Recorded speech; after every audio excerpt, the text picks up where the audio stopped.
All right, last concept of these logarithms. I know this is a big section for us, and that's why we're just focusing on it by itself.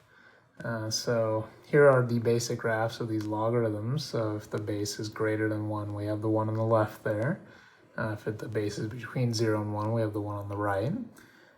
I'll focus on the one on the left. That's the more interesting one to me. So a couple things to point out there. The domain and range and the vertical asymptote should look familiar. Should look familiar from exponential functions, but they're flip-flopped. Because logarithms and exponentials are inverses of one another, we invert all their x and y values, so the domain and the range are flip-flopped as well when you look at exponentials and logarithms. And then, for example, as well, one thing I'll point out in particular, exponentials have a y-intercept at 1, so on the other hand, logarithms have an x-intercept at 1. And then exponentials have a horizontal asymptote of 0 normally. The logarithms have one as a vertical asymptote at 0. And let's see here. Main thing for this video is being able to do these with shifts. So let's go ahead and start that. So let's say part A. Let's do y equals log base 2 of x minus 3. So x minus 3, that's going to be a right 3 shift, just like it always has been. So right 3, I'm going to take that picture above there, move it to the right 3. So I'm going to take that point at 1 and move that. So 1, 2, 3 will put me at 4 there. And then I'm also going to take the asymptote, which is normally at 0, move that over 3. That'll put me at 3 for the asymptote. Otherwise, the graph looks exactly the same. And let's see here, the domain has changed now because we moved it over. So now the domain starts at 3 instead of at 0. The range didn't change. That's still going all the way down, all the way up. And the vertical asymptote did change. It's x equals 3 now. And that'll do it for that one. Let's see here. Let's do a different type of shift. I'll put it right next to it here. Let's say part B. Let's do y equals log base 5 of x, and then outside the parentheses minus 4. So log base 5 of x minus 4. That's going to be a down 4 shift. So down 4. Let's see here. So not a lot's moving there. I will move the intercept at 1. I'll move that down. It's going to be at 1 comma negative 4 now. But moving a vertical asymptote's not going to change anything there. So basic shape is going to stay the same. All that nice stuff. The domain didn't change. If you move it up or down for a logarithm, it's not going to change. It's going to still start at 0 and go to infinity. The range did not change. It's going all the way down, all the way up. And then the vertical asymptote here, unless you move it left or right, that's not going to change either. So that's still at 0 there. And let's say part C. So part C here, let's go ahead and throw some reflections in here. Let's say y is equal to negative log base 4 of x. Well, negative is going to flip one of these upside down. Negative on the outside is going to be, what have we been calling that, x-axis reflections.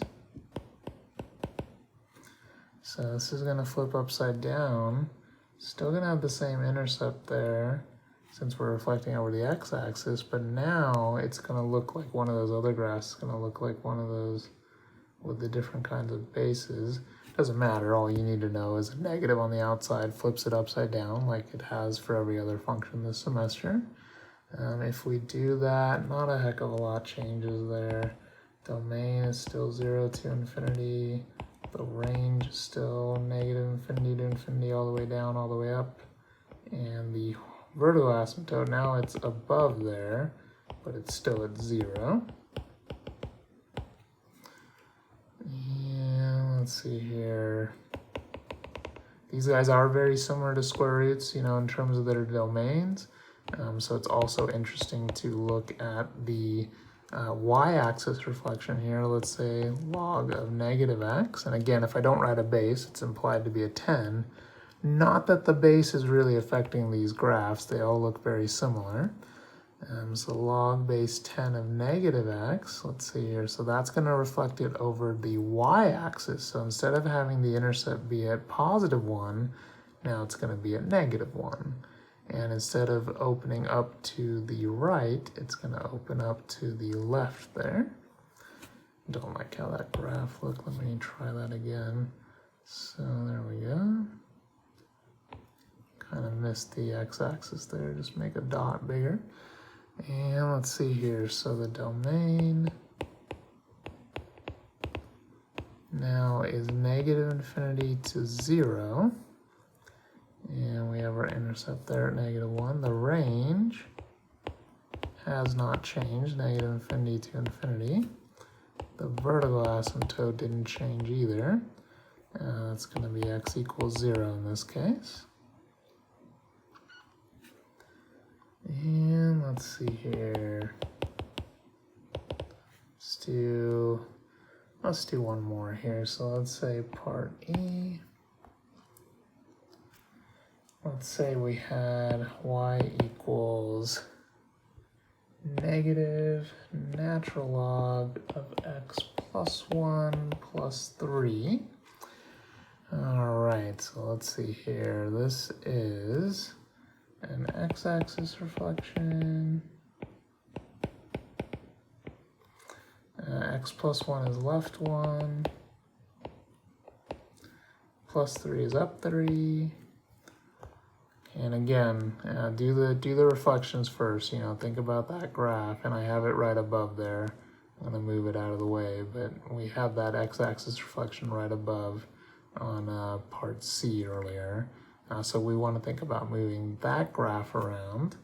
And let's see here. Once we move that graph around, we are going to move it to the left 1. So now the intercept is going to be on the x-axis, y-axis at the origin. We're also going to move it up 3, so 1, 2, 3. So that intercept being moved left 1 from 1 and up 3, we'll put it at 0, 3. The asymptote is being moved to the left 1 as well, so that'll be at negative 1.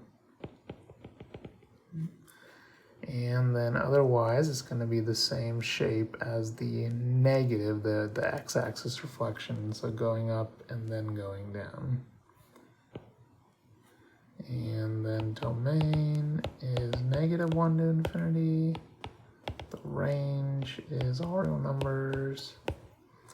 And the vertical asymptote ended up being at x equals negative 1 there because of the left 1 shift.